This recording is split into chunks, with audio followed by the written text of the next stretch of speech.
देवतुल्य आयोग मां शक्ति आज श्रद्धा चंद्रिका क्रमांक 1034। दिन शुक्रवार तारीख 11 अक्टूबर 2024। और आज हमारे बीच में आदरणीय बागी शर्मा जी जो एडवोकेट सुप्रीम कोर्ट हैं। और आपका जो विषय है वह है नवरात्रि, माँ की आराधना में आंतरिक शक्तियों को जागृत करने के 9 दिन। आज अष्टमी और नवमी दोनों एक ही है।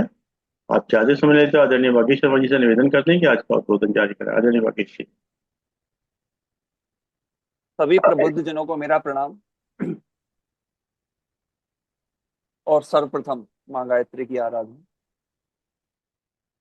ओम भूर्भुवस्वः तत्सवितुर्वरेण्यं भर्गो देवस्य धीमहि धियो यो न प्रचोदयात्। जय मां, जय मां, जय। जैसा कि अरविंद भाई साहब ने बताया कि नवरात्रि का पर्व समाप्त हो रहा है।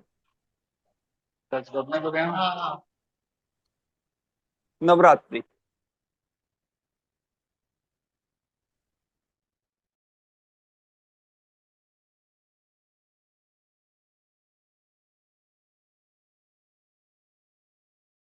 बागी जी साउंड कर दो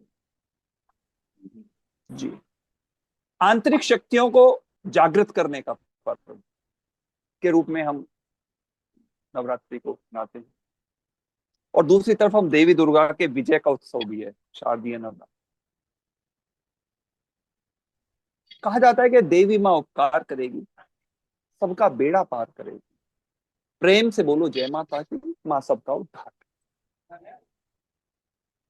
इस रूप में, इस संसार रूपी दुर्ग को जो शक्ति बनाए, जो चलाए, जो नष्ट करे, उस शक्ति का नाम दुर्गा। जिसकी शक्ति से शरीर, मन, प्रकृति बनते हैं, चलते हैं, मिटते हैं, उस शक्ति का नाम दुर्गा। देवी दुर्गा की 8 भुजाओं में 8 शस्त्र और 8 मुद्राएं। देवी के प्रथम हाथ में की मुद्रा इंगित करती है आशीर्वाद को। यह मुद्रा साधक को आश्वासन भी देती है कि चिंता मत कर, मस्त रह। एक हाथ में कमल है, कमल आनंद का चिन्ह। एक हाथ में शंख है, शंख का मतलब ज्ञान। एक हाथ में त्रिशूल है, यानी कि सत्व, रजो और तमो। उस पर एक आश्रित है। एक हाथ में धनुष है, धनुष अर्थात निशाना लगना। तुम्हारा निशाना आत्म पर होना चाहिए, अर्थात आत्म अनुसंधान होना चाहिए। देवी के हाथ में तलवार, तलवार प्रतीक है विवेक का। दुर्गा के हाथ में भाला है, भाला प्रतीक है धारणा और एकाग्रता का। और इसी एकाग्रता को शक्ति से जब देवी राक्षसों को मारने के लिए रौद्र रूप धारण करती है तो उसका नाम है काली। जब आशीर्वाद देती है तो उसका नाम है मंगला। जब अपने से सब कुछ उत्पन्न करती है तो वो देवी कुष्मांडा हो जाती है। और कार्तिकेय को जन्म देने के कारण वो स्कंदमाता। महिषासुर का वध करके सभी देवों के प्रार्थना करने पर रौद्र रूप त्याग कर जब शांत हुई तो वो कात्यायनी। दुर्गा का जो बाहरी स्थूल स्वरूप है वो प्राय मूर्तियों के रूप में किसी किसी मंदिर, तीर्थ स्थानों पर देखा जाता है। लेकिन हम आप यदि देखें तो दुर्गा के बाहरी स्वरूप भी विभिन्न है।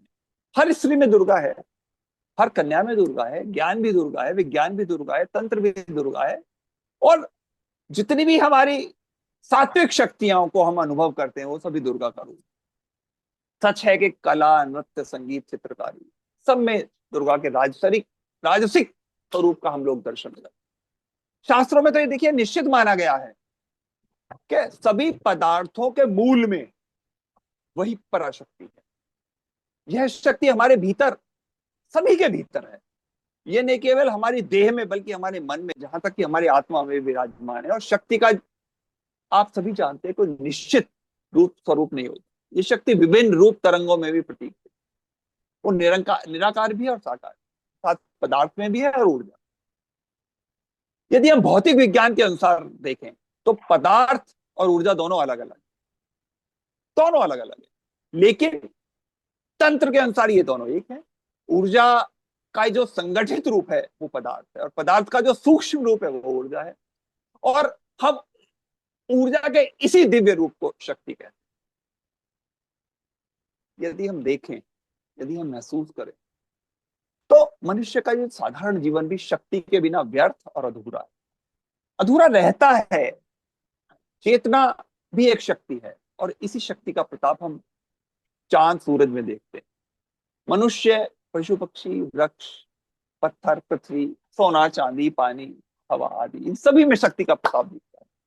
हम सब इसी शक्ति के व्यक्त स्वरूप हैं, पर वो स्वयं अव्यक्त। हम सभी इस पराशक्ति को जननी के रूप में जानते हैं, और हमारी जैविक माता के रूप में भी हम इसे मानते हैं, और यही उस रूप में हमें दर्शन देती है। योगियों ने इस पराशक्ति को कुंडलिनी शक्ति, वैष्णवों ने लक्ष्मी, और शैवों ने गौरी और अंबा का। यह शक्ति मनुष्य की देह में मूलाकार चक्र में स्थित रहती है, और सारे ब्रह्मांड को की जो सृजन करता है वो भी है। देवी के त्रिरूप सृजन करता, पालन करता और संहार करता का नवरात्रि के दिनों में विशेष रूप से पूजन किया जाता है। और तंत्र में कहा गया है कि शक्ति मूलाधार में कुंडली लगाकर बैठती है, और जब हम अपनी सुप्त शक्ति को जागृत करते हैं तो वह स्वाधिष्ठान, मणिपुर, अनाहत, आज्ञा चक्रों का भेदन करती हुई सहस्त्रार तक पहुंच जाती है। जिस व्यक्ति का स्वाधिष्ठान चक्र जागृत हो गया, उसे विषय वासना कभी नहीं छोड़ सकती, और अगर वो अनाहत तक पहुंच गई तो वो इतना प्रेम उसके अंदर जागृत कर देगी कि हिंसक व्यक्ति भी अगर उसके संपर्क में आ जाए तो अहिंसक हो जाएगा। अगर विशुद्धि चक्र जागृत हो गया तो वो वाणी से सिद्ध हो जाएगी। आज्ञा चक्र जागृत हो गया तो समस्त ज्ञान के भंडार उसके सामने खुल जाएंगे। जब कुंडलिनी जागृत हो जाएगी तो अपने शिव चेतन रूप से मिल जाएगी, और महाआनंद की अनुभूति करो। आप अनुसंधान करो और अपनी शक्ति को जागृत, अपने भीतर और बाहर व्याप्त पराशक्ति के साथ एकाकार हो जाने के लिए इस साधना अनुष्ठान की ओर में अग्रसर होना चाहिए। नवरात्रि वो पर्व है जिसमें हम अपने अंतर मन में मौजूद उस पराशक्ति के साथ एकाकार होने का प्रयास करते हैं, जिससे हमारी मूल प्रकृति यानी कि ये मन, पदार्थ और भौतिक जगत में उत्पन्न हुआ है, उस मूल आद्या शक्ति पराशक्ति की ओर अपनी अंतर यात्रा को बढ़ाना।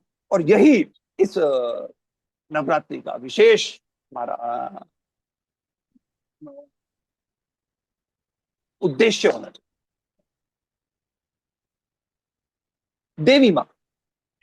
देवी माँ के विशेष हम देखते हैं, हम सभी इस मामले में देख सकते हैं कि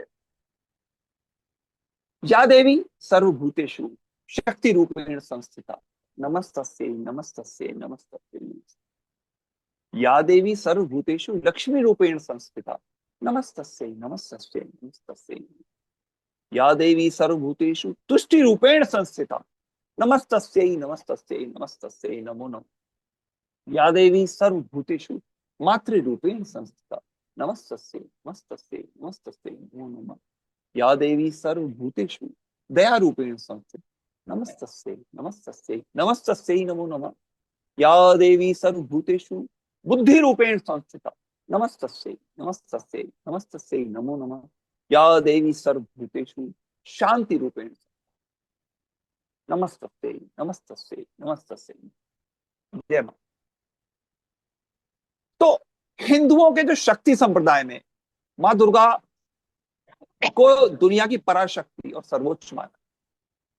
शाक्य संप्रदाय ईश्वर को देवी के रूप में, वेदों में तो दुर्गा मां का व्यापक उल्लेख, किंतु उपनिषदों में देवी उमा हेमवती मतलब उमा हिमालय की पुत्री का वर्ण।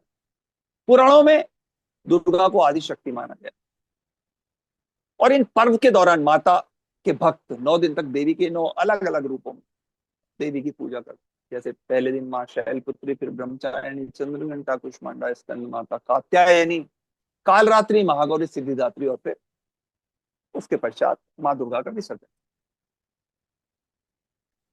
नव दुर्गा को सनातन में या सनातन धर्म में देवी माता दुर्गा का, जिसे हम आदिशक्ति, जगत जननी, जगदम्बा कहते हैं, उसका उल्लेख रहता है।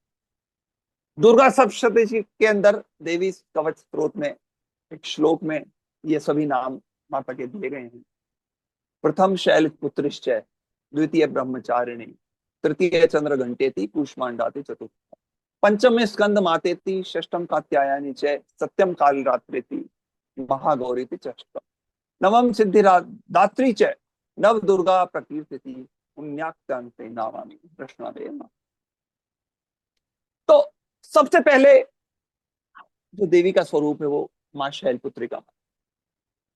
दुर्गा के पहले स्वरूप में हम शैलपुत्री के नाम से जानते हैं। ये नवदुर्गाओं में का प्रथम दुर्गा का पर्वतराज हिमालय के घर में पुत्री के रूप में क्योंकि इन्होंने जन्म लिया था, इस कारण इनका नाम शैलपुत्री। नवरात्रि का जो पर्व है तो उसका जो प्रथम दिवस होता है उसमें हम इन्हीं की उपासना करते हैं।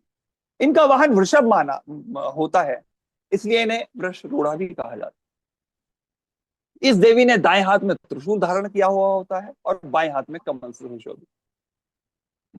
कुछ जगह इसको देवी सती के नाम से भी जाना जाता है। देवी सती के बारे में एक कथा प्रसिद्ध थी कि एक बार जब सती के पिता प्रजापति दक्ष ने कोई यज्ञ किया तो उसमें उन्होंने सारे देव देवताओं को निमंत्रित किया, लेकिन अपने जामाता दामाद भगवान शंकर को नहीं। देवी सती को अपने पिता के यज्ञ में जाने के लिए बहुत विकलता थी, आकुल थी। शंकर ने कहा कि सारे देवताओं को निमंत्रित किया गया है, केवल उन्हें ही नहीं, ऐसे में वहां पर जाना उचित नहीं। लेकिन सती इस बात से संतुष्ट नहीं हुई और उन्होंने आग्रह किया कि नहीं, मैं तो जाऊं। सती का आग्रह देखकर शंकर भगवान ने उन्हें यज्ञ में जाने की अनुमति दे दी।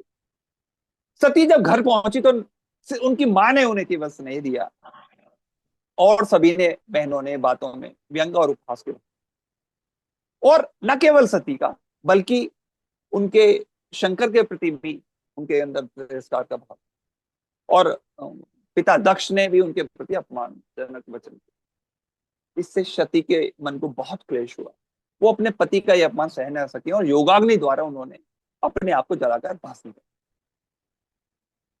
अब यज्ञ में यदि कोई भस्म हो जाए तो इस अनिष्ट से व्यथित होकर भगवान शंकर ने केश से वीरभद्र को उत्पन्न किया और जाकर दक्ष प्रजापति का युद्ध का विध्वंस करने के लिए हजारों गणों के साथ भेज दिया और उसका विध्वंस यज्ञ का करा। यही सती अगले जन्म में शैलराज हिमालय की पुत्री के रूप में जन्मी और शैलपुत्री पार्वती की कठोर तपस्या के बाद उनका लोक कल्याण की भावना से विवाह फिर से शंकर के साथ हुआ और शैलपुत्री शिव की अर्धांगिनी। इस प्रकार शैलपुत्री का प्रथम नवरात्र में पूजन करते हैं। दूसरी जो देवी है वो ब्रह्मचारिणी। नवरात्र का दूसरा दिन मां ब्रह्मचारिणी की पूजा अर्चना के लिए समर्पित। साधक इस दिन अपने मन को मां ब्रह्मचारिणी के चरणों में लगाते हैं। ब्रह्म का अर्थ है तपस्या और चारिणी का मतलब आचरण करने वाली। इस प्रकार यदि हम इसको ब्रॉड वे में देखें तो ब्रह्मचारिणी का अर्थ हुआ तप का आचरण करना। मां ब्रह्मचारिणी के हाथ में अक्षयमाला और कमंडल होता है जो शास्त्रों और तंत्र मंत्र में ज्ञान का प्रतीक। ब्रह्मचारिणी को ज्ञान, तपस्या और वैराग्य की भी देवी कहा। भगवान शंकर को पति के रूप में प्राप्त करने के लिए क्योंकि इन्होंने घोर तपस्या की थी और इसी घोर कठिन तपस्या के कारण इस देवी को ब्रह्मचारिणी नाम से अभिहित किया। कहते हैं मां ब्रह्मचारिणी देवी की कृपा से सर्व सिद्धि प्राप्त हो जाती है। दुर्गा पूजा के जब दूसरे दिन हम इनकी उपासना करते हैं तो इस कथा का सार ये माना जाता है कि हमें अपने जीवन में आने वाले कष्टों से कभी भी परेशान नहीं होना चाहिए, हमारा मन विचलित नहीं होना चाहिए। क्योंकि पूर्व जन्म में जब देवी ने हिमालय के घर में पुत्री को जन्म लिया और नारद जी के उपदेश से भगवान शंकर को पति के रूप में प्राप्त करने के लिए घोर तपस्या की और इस तपस्या के पश्चात ब्रह्मचारिणी नाम से उनको अभिहित किया। इन्होंने 1000 वर्ष तक करीब केवल फल फूल खाकर बिताए और 100 वर्ष तक केवल जमीन पर रहकर जीवन निर्वाह किया। कुछ दिन और कठिन उपवास रखे, खुले आकाश के नीचे बारिश धूप के घोर कष्ट सहे और कहा जाता है 3000 वर्षों तक टूटे विल्व पत्र खाए और भगवान शंकर की आराधना निरंतर करती। इसके बाद तो उन्होंने सूखे बिल्व पत्र खाना भी छोड़ दिया और कई हजार वर्ष तक निर्जल और निराहार रहकर तपस्या करते। कुछ भी खाना पीना छोड़ने के कारण इनका नाम अपर्णा पड़ गया। कठिन तपस्या के कारण देवी का शरीर बिल्कुल जीर्ण शीर्ण हो गया। देवता, ऋषि, सिद्धगण, मुनि सभी ने ब्रह्मचारिणी की तपस्या को अभूतपूर्व माना और उनकी सराहना और कहा कि हे देवी, आज तक किसी ने भी इस तरह की कठोर तपस्या नहीं की। यह तुम ही हो जिसने यह सब संभव करके दिया। तुम्हारी मनोकामना परिपूर्ण होगी और भगवान चंद्रमौली शिव तुम्हें पति के रूप में अवश्य। अब तपस्या छोड़कर घर लौट जाओ, जल्दी ही तुम्हारे पिता तुम्हें बुलाने आ। और इसका हम सभी जानते हैं कि इसका परिणाम ये होगा कि देवी को, ब्रह्मचारिणी को पति के रूप में शिव का वरण। तीसरी देवी, देवी का जो तीसरा रूप है मां चंद्रघंटा। चंद्रघंटा तीसरी शक्ति का रूप माना जाता है और नवरात्रि में इनकी पूजा का विशेष महत्व माना जाता है। इस दिन इनके विग्रह का पूजन आराधना किया जाता है और कहते हैं कि इस दिन जो साधक का मन है वो मणिपुर चक्र में प्रविष्ट हो जाता है। इस देवी की कृपा से साधक को अलौकिक वस्तुओं के दर्शन होते हैं, दिव्य सुगंधियों का आनंद अनुभव होता है और अनेक प्रकार की ध्वनियां उसके मन में सुनाई। देवी का यह रूप परम शांतिदायक और कल्याणकारी माना जाता है और इसलिए कहा जाता है कि हमें निरंतर इनके पवित्र विग्रह का ध्यान में रखकर साधना करते रहना चाहिए। उनका ध्यान हमारे इहलोक और परलोक दोनों के लिए कल्याण का। इसके पूजा अर्चना से हमें सदगति मिलती। देवी, इस देवी के मस्तक पर घंटे के आकार का अर्धचंद्र बना हुआ है, इसलिए इस देवी को चंद्रघंटा कहा। इनके शरीर का रंग बिल्कुल सोने के समान, बहुत चमकीला, और इनके भी 10 हाथ। ये खड़ग और अन्य शस्त्र अस्त्रों से विभूषित है। सिंह पर सवार होकर इस देवी की मुद्रा युद्ध के लिए उद्यत रहने की होती है और इसके घंटे सी भयानक ध्वनि से अत्याचारी देव दानव दानव दैत्य और राक्षस कांपते रहते। नवरात्रि के तीसरे दिन इस देवी का विशेष महत्व होता है और इस देवी की कृपा से साधक को अनेक प्रकार की रिद्धियां सिद्धियां मिलती। इसकी आराधना से साधक के अंदर निर्भयता और वीरता के साथ साथ सौम्यता और विनम्रता का भी विकास इनके अंदर है। इसलिए हमें चाहिए कि मन क्रम वचन से के साथ इसकी पूजा। इनकी आराधना के बाद जो साधक है उत्साह और कष्टों से मुक्त होकर और सहज ही कल्याणकारी जीवन को जी। माँ का चौथा स्वरूप कूष्मांडा का। नवरात्रि में माँ कूष्मांडा का चौथा दिन पूजा होती है और कहा जाता है कि लगातार जो तन मन पूर्ण एकाग्रता से करता है तो उसका मन अनाहत चक्र में व्यस्त होगा। अपनी मंद मंद और हल्की हल्की हंसी द्वारा पूरे ब्रह्मांड को उत्पन्न करने के कारण इनको कूष्मांडा के नाम से अभिहित किया गया।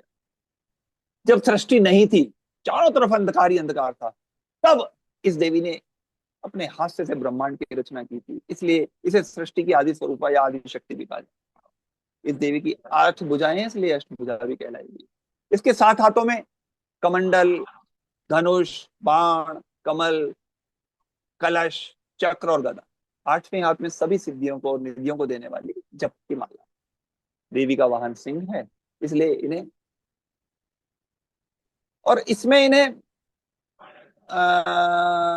कुम्हड़े की बलि प्रिय है। संस्कृत में कुम्हड़े को ही कुष्मांड कहते हैं, इसलिए देवी को कुष्मांडा भी कहते हैं।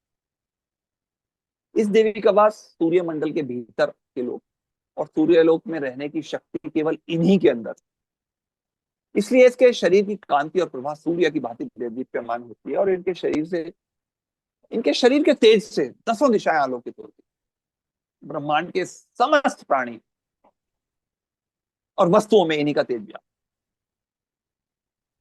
विधि विधान से पूजा करने पर भक्त को बहुत कम समय मां की कृपा प्राप्त होती है और ये देवी आधियों व्याधियों से मुक्त कराती है और उसे सुख, समृद्धि और उत्पन्न सब चीजें उत्पन्न करा, उन्नति प्रदान। अतः इस देवी की उपासना में भक्तों को सदैव तत्पर। माँ देवी का 5वां स्वरूप स्कंद माता माना जाता और नवरात्रि का 5वां दिन स्कंद माता की उपासना का दिन होता है। मोक्ष के द्वार को खोलने वाली ये माता परम सुखदायी माता अपने भक्तों की समस्त इच्छाओं को पूरी करती है। इस देवी की 4 भुजाएं हैं। ये दाईं तरफ से ऊपर वाली भुजा से स्कंद को गोदी में पकड़े हुए है और नीचे वाली भुजा में इसके कमल है। बाईं तरफ वरद मुद्रा है तो नीचे वाली भुजा में कमल है। पहाड़ों पर रहकर सांसारिक जीवों में नवचेतना का निर्माण करने वाली स्कंद माता। नवरात्र में इसीलिए बीच के नवरात्र में 5वें दिन इसकी पूजा होती है। कहते हैं इसकी कृपा से जो मूर्ख मूढ़ विज्ञानी हो जाता है। स्कंद कुमार कार्तिकेय की माता के कारण इन्हें स्कंद माता के नाम से अभिहित किया। इनके विग्रह में भगवान स्कंद बाल रूप में इनकी गोद में विराजमान रहते हैं और इनका वर्ण एकदम शुद्ध है। ये कमल के आसन पर विराजमान रहती है, इसलिए इन्हें पद्मासन भी कहा जाता है। हालांकि इनका वाहन सिंह। शास्त्रों में इसका विशेष महत्व बताया गया है कि इनकी उपासना से भक्त की सारी इच्छाएं पूरी हो जाती, भक्त को मोक्ष मिलता है। और इनका सूर्यमंडल की अधिष्ठात्री होने के कारण अलौकिक तेज और कांतिमान आदमी का व्यक्त है। इस देवी की आराधना से जो इसका साधक है वो भव सागर पार करने में उसको कोई कठिनाई नहीं। इनकी पूजा से मोक्ष का मार्ग सुलभ हो जाता है। यह देवी विद्वानों और सेवकों को पैदा करने वाली शक्ति की दायनी है, यानी कि चेतना का निर्माण करने वाली। कहते हैं कि कालिदास द्वारा रचित रघुवंशम महाकाव्य और मेघदूतम रचनाएं स्कंद माता की कृपा से ही संभव हुई थी। उस समय इन्हीं की आराधना से ये सब संभव होगा। छठी जो देवी है, देवी के रूप में हम जिसे पूजे, वो माँ कात्यायनी। माँ दुर्गा का जो छठा स्वरूप है वो माँ कात्यायनी का। इस दिन साधक का मन आज्ञा चक्र में स्थित है। योग साधना में इस आज्ञा चक्र को बहुत महत्वपूर्ण माना। और नवरात्रि में छठे दिन जब इसकी पूजा होती है तो आदमी उस समय बहुत आह्लादित हो। इसकी उपासना और आराधना से भक्तों को बड़ी सहजता से अर्थ, धर्म, काम और मोक्ष के चारों फलों की प्राप्ति। भक्त के आराधना माँ के इस स्वरूप कात्यायनी स्वरूप की आराधना से उसके रोग, शोक, संताप और भय नष्ट हो जाते हैं और जन्म जन्मांतर के उसके पाप जो है वो भी नष्ट हो जाते हैं। कात्य गोत्र में विश्व प्रसिद्ध महर्षि कात्यायन ने माँ पराम्बा की उपासना की, बहुत कठिन तपस्या की और उनकी इच्छा थी कि उन्हें पुत्री के रूप में माँ प्राप्त हो। माँ भगवती ने उनके घर में पुत्री के रूप में जन्म लिया, इसलिए भी ये देवी कात्यायनी। इनका गुण शोधकारी, इसलिए इस वैज्ञानिक युग में भी आप देखिए कात्यायनी का महत्व सर्वाधिक है, क्योंकि आजकल हर चीज पर शोध होती है।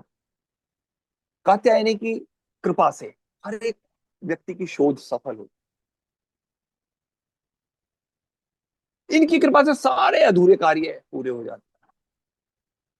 इनकी पूजा वैद्यनाथ धाम में जाकर की गई थी। माँ कात्यायनी अमोघ फलदायिनी। भगवान श्री कृष्ण को पति के रूप में पाने के लिए ब्रज की गोपियों ने इन्हीं की कालिंदी यमुना के तट पर पूजा की थी और इन्हीं की उपासना की थी, जिन्होंने सबको पति के रूप में वर्ण। इसलिए ये ब्रजमंडल की अधिष्ठात्री देवी के रूप में प्रतिष्ठित है माता कात्यायनी। इनका स्वरूप अत्यंत भव्य और दिव्य, ये स्वर्ण के समान चमकीली होती, विलक्षण इनका स्वरूप। चार भुजाएं सुशोभित रहती, चार दाईं तरफ वाले हाथ में अभय मुद्रा है तो नीचे वाले हाथ में वज्र, बाईं तरफ के ऊपर हाथ में तलवार है तो नीचे वाले हाथ में वाहन इनका भी सिंह मन है। इनकी उपासना या इनकी अर्चना, इनकी आराधना से जो भक्त है उसको बड़े आराम से अर्थ, धर्म, काम, मोक्ष के फलों की प्राप्ति हो जाए, उसके रोग, शोक, संताप और भय नष्ट हो जाए। जन्म जन्मांतर के पाप नष्ट कराने वाली यह देवी कात्यायनी बहुत विलक्षण देवी मानी। इसलिए कहा जाता है कि देवी की उपासना, इस देवी के इस रूप की उपासना से आदमी को परम पद की। देवी का जो सातवां रूप वो माँ कालरात्रि का, माँ दुर्गा का जो सातवीं शक्ति है वो कालरात्रि। दुर्गा पूजा के 7वें दिन हम माँ के इस स्वरूप की उपासना करते। इस दिन साधक का मन सहस्त्रार चक्र में स्थित होता है, इसलिए ब्रह्मांड की समस्त सिद्धियां उसके सामने उपस्थित रहती हैं। और या दूसरे शब्दों में यदि हम समस्त सिद्धियों के द्वार उसके लिए खुले हुए हैं।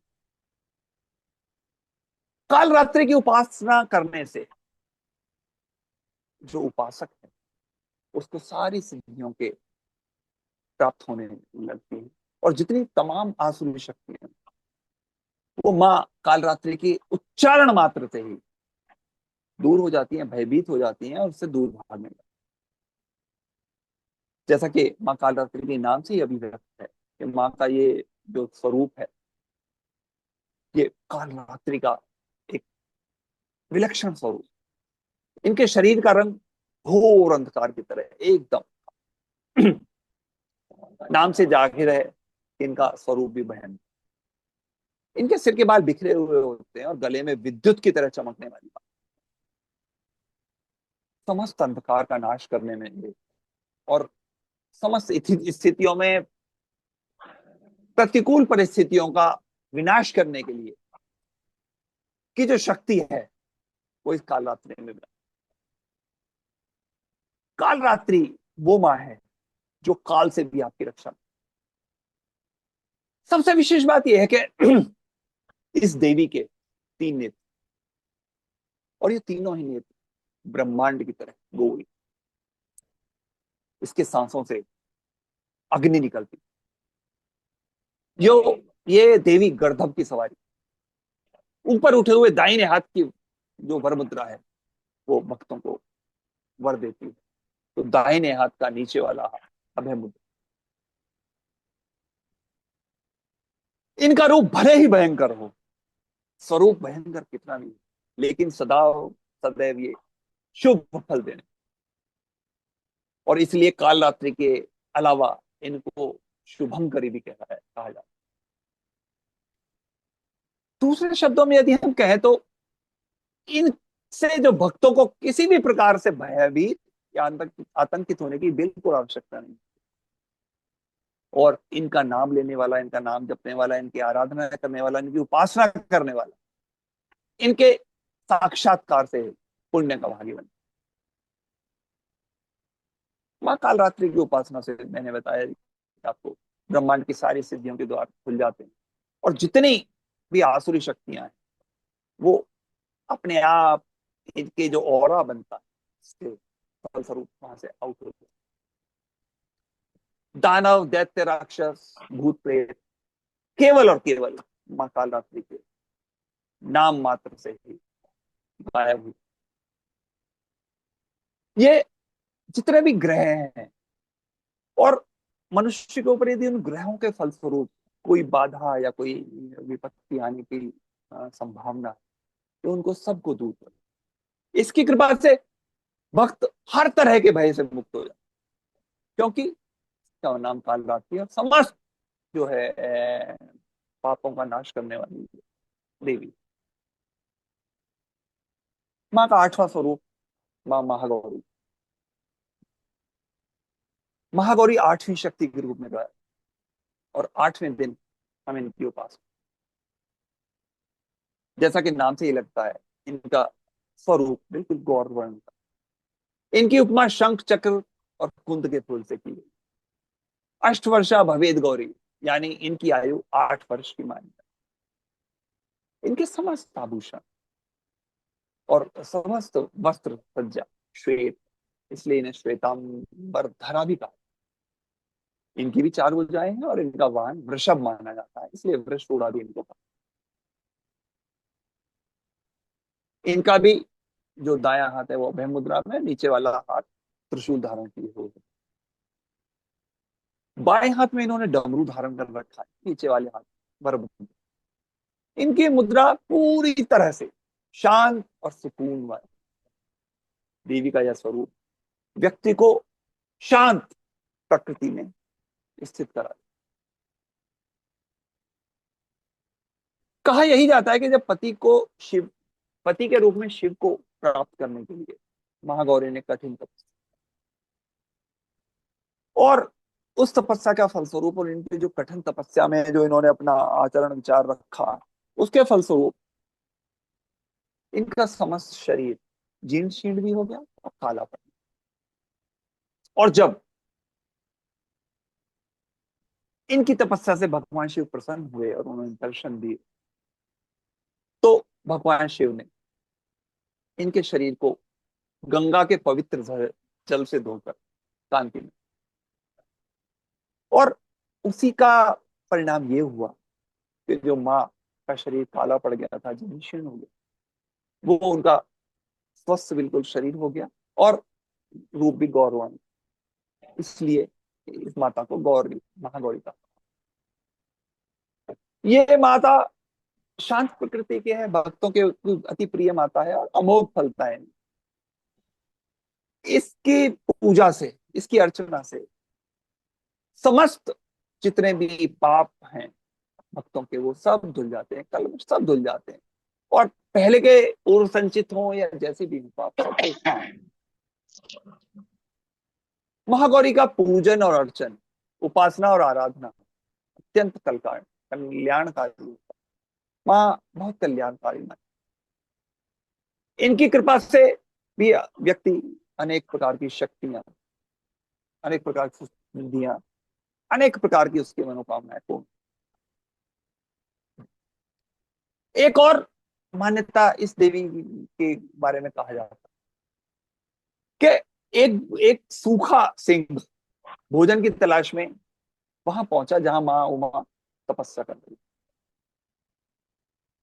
देवी तपस्या में लीन थी और अपना सिंहासन आराम से योग मुद्रा में बैठी तपस्या कर रही थी। देवी को देखकर जो सिंह की, जो शेर था, उसकी भूख एकदम बढ़ गई। पर क्योंकि देवी तपस्या की मुद्रा में बैठी थी, उसने सोचा कि जब ये तपस्या से उठ जाएगी या थोड़ा बहुत हिलेगी डुलेगी, मैं तब इसको अपना ग्रास बनाऊंगा। और वो वहीं पर बैठ गया और इंतजार करते करते करते करते काफी दिन हो गए। और देवी माता के तपस्या से समाप्त होने के इंतजार में वो बहुत कमजोर हो गया। देवी की जब तपस्या पूर्ण हुई तो उन्होंने जब आंखें खोली तो देखा ये सामने एक सिंह बैठा हुआ है। और बैठा बैठा सिंह की दशा ऐसी हो गई है कि वो ना चल फिर सकता है, ना उठ फिर बैठ सकता है। उन्हें उसको बहुत दया, और उन्होंने दया भाव से और उसके ऊपर प्रसन्नता हो देकर उसके ऊपर अपना हाथ फेरा, उसको सहलाया, उसको संचारित किया और उसे अपना वाहन बनाया। क्योंकि वो माँ की तपस्या की प्रतीक्षा करते करते वो खुद भी एक बहुत बड़ा तपस्वी बनी। कहते हैं जो भी स्त्री माँ की पूजा भक्ति भाव से करती, उसके सुहाग की रक्षा, उसके सौभाग्य की रक्षा माँ देवी खुद करती है। और माँ सब प्रकार से उसकी जो रिद्धियां सिद्धियां संपूर्ण। माँ का नवा जो स्वरूप है, नौवीं शक्ति है, वो माँ सिद्धिदात्री की माँ।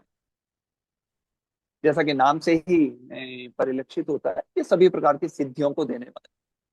और इसीलिए जो नवरात्रि का नवा दिन है, वो इनकी आराधना का दिन माना है।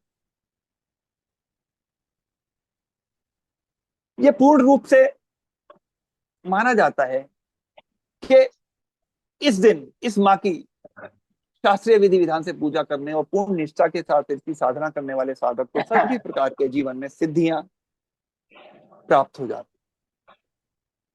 इस देवी के भी दाहिने हाथ में चक्र, ऊपर गदा, बाएं हाथ में शंख, नीचे वाले हाथ में कमल का पुष्प है। वाहन इनका सिंह है और ये कमल के पुष्प पर भी आरूढ़ है। कहा जाता है कि माता सिद्धिदात्री की पूजा करने से बाकी सभी देवताओं की उपासना, देवी देवताओं की उपासना स्वयं ही हो जाती है।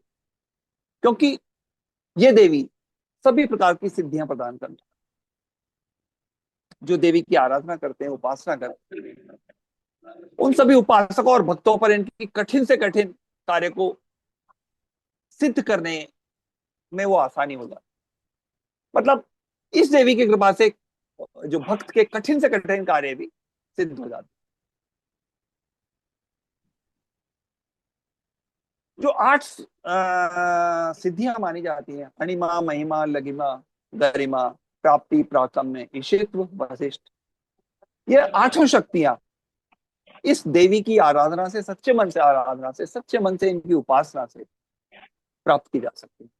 कहा जाता है कि भगवान शिव ने भी इस देवी के इस स्वरूप की कृपा से ही तमाम सिद्धियों को प्राप्त किया, और इसी के परिणाम स्वरूप इस देवी की कृपा से ही शिव जी का आधा शरीर देवी का हो गया। और संभवतया यही कारण था कि शिव को अर्धनारीश्वर रूप में भी प्रसिद्ध मिली। देवी के दाहिने हाथ में चक्र, दूसरे में गदा, नीचे शंख और ऊपर कमल का पुष्प।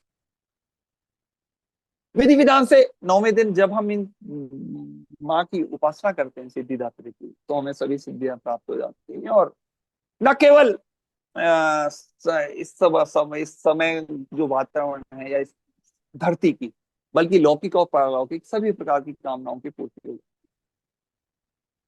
माँ के चरणों में इन विशिष्ट दिनों में जो भीतर की शक्तियों को हम जागृत करते हैं ये नवरात्रियों में, उनसे शरणागत होकर यदि हम नियम पूर्वक माँ का स्मरण करते हैं, ध्यान करते हैं, पूजन करते हैं, तो ये सारी जो आराधना की पद्धति है हमारी, ये जो विशेष दिन है हमारे, ये हमें अमृत की तरफ ले जाते हैं, असारता की तरफ बोझ कराते हैं और हमें आगे ले। इसी सब के साथ साथ हम देखते हैं कि जो माँ का स्वरूप है वो न केवल एक तरह से माँ की आराधना या पूजा अर्चना का है, बल्कि हमारे एक उत्सव का भी। शारदीय नवरात्र में माँ दुर्गा की विजय का उत्सव मनाया जाता है। दुर्गा के 9 दिनों में महाबली दैत्य महिषासुर से माँ का प्रचंड युद्ध हुआ था, और 10वें दिन उन्होंने उसका वध करके विजय प्राप्त की। और शारदीय नवरात्र सांसारिक इच्छाओं की पूर्ति के लिए मनाए जाते, जबकि चैत्र नवरात्र हमारी आध्यात्मिक इच्छाओं की पूर्ति के लिए मनाया जाता है। क्योंकि अश्विन माह से शरद ऋतु की शुरुआत मानी जाती है, इसलिए यह शारदीय नवरात्र। हम सभी जानते हैं कि असुर रंभासुर का पुत्र दैत्य महिषासुर बहुत बलशाली, उसका जन्म रंभासुर और महिषी भैंस के संयोग से हुआ था, इसलिए वो आधा मनुष्य और आधा भैंस था। जैसा कि अनेक दैत्यों के साथ हुआ है, महिषासुर ने भी बहुत कठिन तप किया, बहुत कठिन करा, ब्रह्मा जी की तपस्या की, और ब्रह्मा जी के तपस्या के फलस्वरूप उसने ब्रह्मा जी से वर मांगा, या कहें कि ब्रह्मा जी ने से अभेदान दिया और कहा कि तुम मुझसे वर मांग। तो उसने वर मांगा कि उसे देव, दानव या मानव कोई न मार सके, उसकी केवल स्त्री, उसकी मृत्यु केवल और केवल स्त्री के हाथ। उसको, महिषासुर को यह विश्वास था कि कोई भी स्त्री उसे कभी भी नहीं मार पाएगी, और इसका परिणाम ये हुआ कि इस देवता ने, इस दानव ने, महिषासुर ने देवताओं को युद्ध में पराजित कर दिया और उन्हें स्वर्ग से बाहर निकाला। पराजित देवता अपने देवराज इंद्र के समेत भगवान शिव और भगवान विष्णु के पास। शिव और विष्णु भगवान, क्योंकि शिव तो शिव थे, वो जानते थे कि वरदान के अनुसार महिषासुर को केवल एक स्त्री ही उसका वध कर सकती है, इसलिए उन्होंने सभी देवताओं की सामूहिक शक्ति से एक तेजस देवी को उत्पन्न करने का निर्णय। तेजस देवी का निर्णय इन्होंने ले लिया, तो शिव ने प्रकट की हुई इस तेजो में देवी को अपना त्रिशूल, शिव ने त्रिशूल, भगवान विष्णु ने चक्र, वायु ने धनुष बाण और हिमालय ने सिंह उसको दिया। इसी प्रकार सभी अन्य देवी देवताओं ने भी उन्हें अपने अस्त्र शस्त्र और शक्तियों से प्रदान सज्जित कर, सभी देवताओं की युक्त शक्तियों से सुसज्जित जो ये रूप था देवी का, वो अद्भुत था। परिणाम ये हुआ, देवी दुर्गा ने महिषासुर को युद्ध के लिए लड़ा। कहा जाता है कि यह भयंकर युद्ध 9 दिनों तक भयंकर युद्ध, और परिणाम उसका 10वें दिन आया जब महिषासुर देवी दुर्गा के हाथों मारा। महिषासुर का वध करने के कारण उनका एक नाम महिषासुर मर्दिनी भी। इसके साथ साथ ऐसी भी मान्यता है कि त्रेता युग में भगवान श्री राम ने रावण को हराने के लिए नवरात्रियों में 9 दिन तक माँ दुर्गा के व्रत किए थे, और उसका ही परिणाम ये हुआ था कि 10वें दिन रावण पर विजय भगवान राम ने पाई थी। यदि दूसरे एक और तीसरा एक और ऐसी मान्यता ही है कि द्वापर में भी भगवान श्री कृष्ण के कहने पर पांडवों ने महाभारत के युद्ध से पहले विजय की कामना की थी, और नवरात्रि के 9 दिनों में माँ दुर्गा की उपासना। तो यदि हम देखें तो इस संसार में, इस संसार रूपी दुर्ग को जो शक्ति बनाए, जो शक्ति इस दुर्ग को चलाए, इस शरीर को चलाए, जो नष्ट करे, उसका ही नाम दुर्गा है। और जिस शक्ति से शरीर मन प्रकृति बनते हैं, चलते हैं, उस शक्ति का नाम दुर्गा है। देवी दुर्गा, देवी दुर्गा है। देवी दुर्गा के प्रत्येक हाथ की मुद्राएं, प्रत्येक मुद्रा आशीर्वाद की मुद्रा है, और ये साधक को ये आश्वासन देती है कि चिंता मत कर, तू चिंता मत कर, तेरा कल्याण होगा, कल्याण होगा, कल्याण। और इसी सब का फलस्वरूप देवी माँ सबका कल्याण भी करती है और सबकी सिद्धिदात्री मानी जाती है। आज हम नवरात्रि के अंतिम दिन, रामनवमी के दिन, कल देवी का दशहरा है, और देवी की उपासना के साथ मैं आज चाहता हूं कि आज का ये अपना उद्बोधन समाप्त करूं। मैं सर्व मंगल मांगल्ये शिवे सर्वार्थ साधिके शरणे त्र्यंबकी गौरी नारायणी नमोस्तुते। नमो नमो दुर्गे सुख करनी, नमो नमो अम्बे दुख हरनी, निरंकार है ज्योति तुम्हारी, तीनों लोक फैली उजियारी। शशलिलाट मुख महाविशाला, नेत्र लाल भ्रुकुटी विकराला, रूप मातु को अधिक सुहावे, दरस करत जन अति सुख पावे।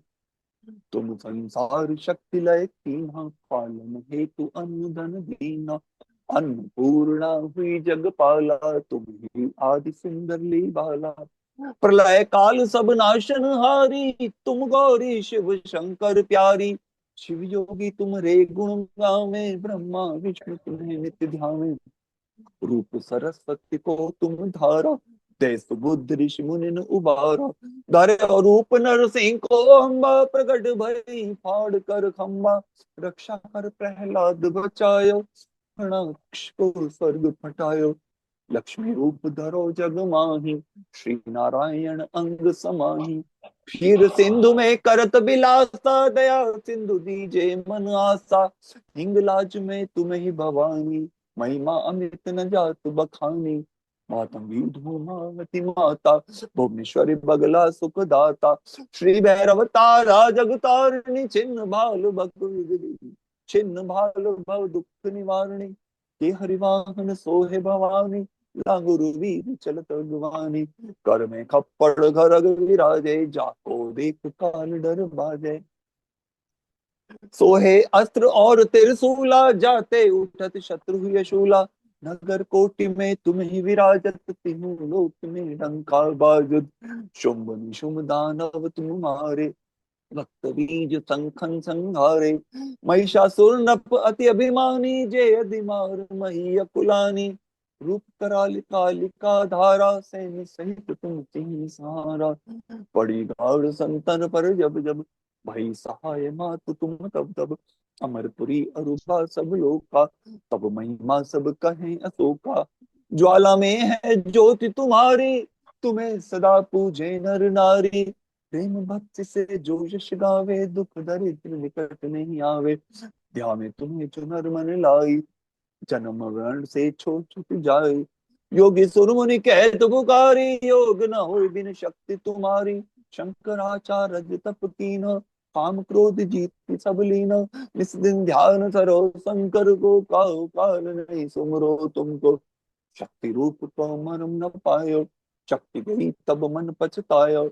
शरणागत है कीर्ति बखानी, जय जय जय जगदम्बे भवानी। भई प्रसन्न आदि जगदम्बा दई शक्ति नहीं कीन मिलम्बा, मोको मातु कष्ट अति घेरो, तुम बिन कौन हरे दुख मेरो, आशा तृष्णा निपट सतावे, रिपु मूरख मुनि अति डर पावे, शत्रुनाश की जय महारानी, सुमिरो एक जित तुम्हें भवानी, करो कृपा है मातु दयाला, रिद्धि सिद्धि दय करो निहाला, जब लग जियो सदा फल पाऊं, तुम यश में सदा सुनाऊं, दुर्गा चालीसा जो कोई गावे, सब सुख भोग परम पद पावे, देवी दास शरण निज जानी, करो कृपा जगदम्बे भवानी, नमो विद्येश्वरी, नमो नमो जगदम्बे, संत जनों के काज में करती नहीं विलम्ब, बोलो देवी माता की जय, देवी माँ उपकार करेगी, सबका बेड़ा पार करेगी, प्रेम से बोलो जय माता की, माँ सबका उद्धार करेगी। जय माँ, जय माँ, जय। प्रणाम। बहुत बहुत धन्यवाद आदरणीय भाभी शर्मा जी। खुदा की बात ही आप बिल्कुल अक्षम पर बोलते हैं। अब तो लग गया है कि तुम्हारे पास वाक सिद्धि है, इसका मतलब आज आपने बता भी दिया। चलिए फिर बाद में हमारे देवी भक्त नैब साहब तो सब बोलेंगे। बहुत बहुत धन्यवाद आदरणीय शर्मी शर्मा जी, जो आपने मुझे इसके लिए चुना कि मैं आशीर्वाद धन्यवाद प्रस्ताव दूं। और धन्यवाद बागी शर्मा जी, जो आपने इस विषय पे, जनरली जब भी कोई इस तरह का इवेंट होता है, यानी कोई भी ऐसा त्योहार होता है, तो हम लोग को याद आती है बागी शर्मा जी की, कि उसके विषय में उनसे विवरण प्राप्त होगा। और बागी शर्मा जी जब भी कुछ बताना चाहते हैं तो उसके पहलू इस पे अच्छे से अध्ययन करते हैं, उस पर रिसर्च करते हैं, जो भी अवेलेबल होता है उस पर साहित्य उसको पढ़कर कोशिश करते हैं उसको 50 मिनट या 45 मिनट के अंदर निचोड़ उसका दे दें। तो आज का विषय था माँ की आराधना से आंतरिक शक्तियों को जागृत करने के 9 दिन। और ये जैसे कमलापति पांडे जी ने आज बताया, उसके मैं तो कहूँगा उन्होंने जो वागीश जी ने बताया था उसका उन्होंने आगे एक सार अपने ही शब्दों में बता दिया। और सत्य यही है कि सब शक्ति का स्वरूप है, और हर जगह कहा गया माँ शक्ति है, वो शक्ति। और जब शक्ति की आवश्यकता हुई तभी माँ का अवतरण भी हुआ। उन्होंने विभिन्न शक्तियों के रूप में अपने जन्म लिया, या जब जब आवश्यकता पड़ी तब तक उन्होंने शक्ति का स्वरूप आके उन्होंने देवताओं की रक्षा की, पृथ्वी की रक्षा की, हम लोग की रक्षा की। और आज भी जब हमको आवश्यकता होती है कि हमारा कोई रक्षा करे, कहीं जब मुसीबत में होते तो हम माँ की आराधना करते हैं। माँ शक्ति स्वरूपा हम में ही वो शक्ति भर देती है कि हम लोग उस मुसीबत से, उस परेशानी से बाहर निकल जाते हैं। तो देवी की आराधना, तो माँ की आराधना, घर में माँ हम लोग के है, वो भी शक्ति स्वरूपा है। उनके रोज पैर छू लें तो उससे अभी उसके आनंद का भी सर कोई वो नहीं है। मैं तो कहता हूँ, मैं अक्सर कहता हूँ कि घर में चाहे माँ हो, पुत्री हो, बहन हो, पत्नी हो, अगर इनका आपने आदर कर लिया है, इनको आपने संतुष्ट कर लिया, इनकी आपने कभी अवमानना नहीं की, अभी अपमान नहीं किया, दिल नहीं दुखाया, आप कभी जीवन में हार नहीं सकते हैं, कभी नहीं हार सकते। आप ये सब आपको मन से आशीर्वाद देते। ये ऐसे रिश्ते होते हैं या ऐसी आत्माएं होती हैं जो आपकी रक्षा के लिए आते हैं और आपकी जीवन भर रक्षा करते हैं। पत्नी के साथ जब सूत्र बनता है आपका, तब भी वो रक्षा के लिए बनता है। बहन आपके हाथ में रक्षा का सूत्र बांधती है। बेटी की रक्षा आपको जीवन भर मिलती है, लेकिन वो आपकी अपनी रक्षा के लिए, आपकी रक्षा के लिए, आपकी उन्नति के लिए दुआएं मांगती है। और माँ तो खैर माँ होती है, उसके बारे में कुछ भी कहना बहुत छोटी बात होगी। लेकिन आज जो विषय था उसके ऊपर बागी जी ने पूरा अपना, जैसे उनका एक तरीका है, सुप्रीम कोर्ट के वकील हैं और जिस हिसाब से एक बार आर्ग्यूमेंट शुरू कर देते हैं तो जब तक समाप्त ना हो जाए तब तक सारा प्रभाव बोलते चले जाते हैं। तो उन्होंने जो भी अपना सामग्री हम लोग के लिए प्रचुर मात्रा में इकट्ठी की थी, उपलब्ध कराई। और उसके ऊपर कहना चाहिए एक, जैसे केक के ऊपर आइसिंग होती है या जो एक डेकोरेशन होता है, बहुत खूबसूरत तरीके से उसको आगे और एक्सप्लेन किया हमारे आज के कमलापति पांडे जी ने। हम उनका भी स्वागत करते हैं। आज पहली बार बोले हैं, कल वो कुछ ऑडियो प्रॉब्लम की वजह से नहीं बोल पाए थे, और उनको भी सुनने में अच्छा लगा कि उन्होंने जो भी बोला बहुत स्पष्ट बोला। और हम लोग के ज्ञान में कुछ ना कुछ उसने वृद्धि की है। आज का उद्बोधन बहुत सुंदर रहा और बड़ा आनंददायक रहा। आज के उद्बोधन के लिए भागीश शर्मा जी के लिए, कमलापति पांडे जी को और सभी इस प्लेटफॉर्म पे उपलब्ध सभी लोगों को बहुत बहुत धन्यवाद सर। बहुत बहुत धन्यवाद आदरणीय एनके नैप साहब, बहुत बहुत धन्यवाद आदरणीय कमलापति पांडे साहब, और बहुत बहुत धन्यवाद आदरणीय भागीश शर्मा जी, आपने समय निकाल के समय दिया, हम आपके आभारी हैं। और जैसे कि एक विचार के साथ और 3 बारों के साथ अपनी बात समाप्त करते हैं। आज का विचार नैप साहब पे ही है। नैप साहब कह रहे हैं रक्षा करें, तो रक्षा पे ही है। अपने विचारों की रक्षा करें, अपने विचारों की रक्षा करें, वे हमारे शब्दों के द्वारपाल हैं। अपने विचारों की रक्षा करें, वे हमारे शब्दों के द्वारपाल हैं। शब्दों की रेंज अच्छी हो तो इंसान का नेटवर्क कभी भी नहीं टूटता। शब्दों की रेंज अच्छी हो तो इंसान का नेटवर्क कभी भी नहीं टूटता। जब फोटो निकालते हैं तब क्यों कहते हैं स्माइल? जब फोटो निकालते हैं तो क्यों कहते हैं स्माइल? ताकि आप उस वक्त मुस्कुराएं, ताकि उस वक्त मुस्कुराएं, और दोबारा जब भी फोटो देखेंगे तो फिर से थोड़ी देर बाद पुनः मुस्कुराते रहेंगे। दूसरे लोगों के चेहरे पर मुस्कुराहट लाएंगे। स्माइल, रक्षा करें। रक्षा करें। वाह वाह वाह वाह, आपकी बात सुन के सब लोग मुस्कुरा रहे थे। सुंदर, सभी लोग मुस्कुरा रहे हैं इसीलिए। मैं वही तो कह रहा हूँ, बिना फोटो सभी मुस्कुरा रहे हैं। स्माइल। आइए 3 बार हम का उच्चारण करते हैं।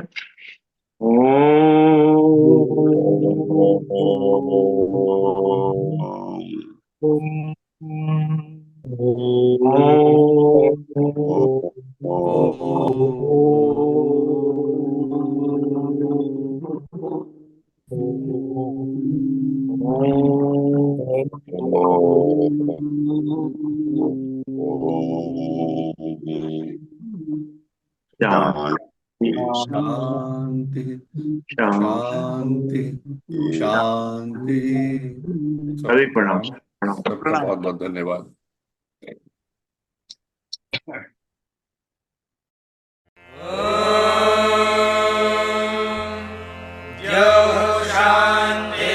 शान्तिरन्तरिक्षं शान्तिः पृथिवी शान्तिरापः शान्तिरोषधयः शान्तिः वनस्पतयः शान्तिर्विश्वे देवाः शान्तिर्ब्रह्म शान्तिः।